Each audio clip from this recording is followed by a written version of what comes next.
Hi, my name's Fred Brunner, co-owner of Max Merritt Packard Parts in Franklin, Indiana. We are one of the world's largest suppliers of antique Packard parts.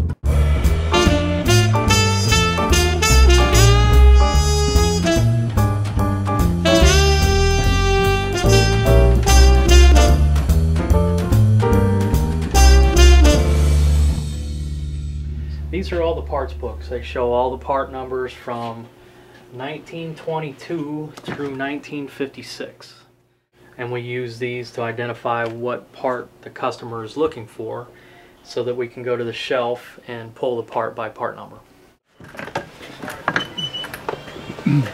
This is our shop area where we refurbish, restore, clean up, repair parts. We manufacture moldings, we assemble parts.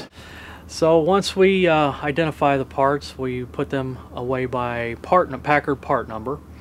We put them in component group. So we'll put all the engine parts together in one area, all the electrical parts in one area, brake parts and suspension, so forth, in numerical sequence. And that's how we find the part again. If this sequence here is probably like 1946, 47 Packard area, so we'll look up the part number in the parts books, come over here, and if you need a lighter for your 1946 Packard,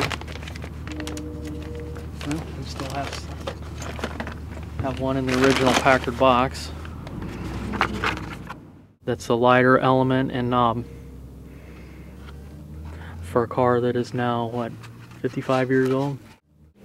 Year after year of steering wheels, and these aren't being remanufactured or reproduced, so they have to be remanufactured. There's a company that we can send these to and they will restore them to new.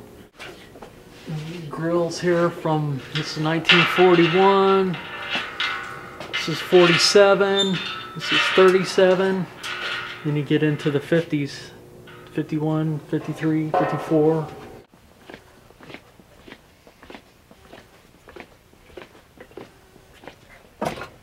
Watch your head here.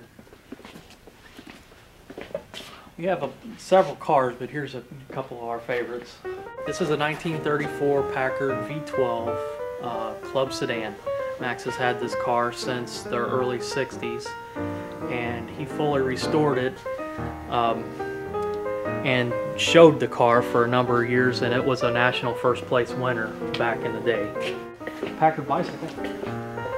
This is a 41 Packard.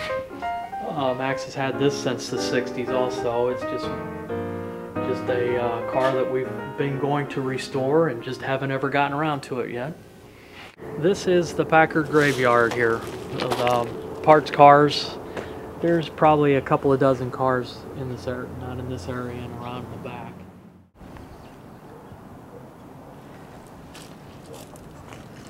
Say a guy has a 53 convertible and the convertible top bows on his car are broken, then we can come to one of these cars out here and take off a used part and restore it and send it to him. And so we were talking about kind of the future of this business. I mean, how do you keep from being like these cars here at the that's a good question. I don't know how to answer that. We just have to keep going after inventories as they become available, keep advertising, keep being involved with the car clubs to promote, the activity to the younger generation.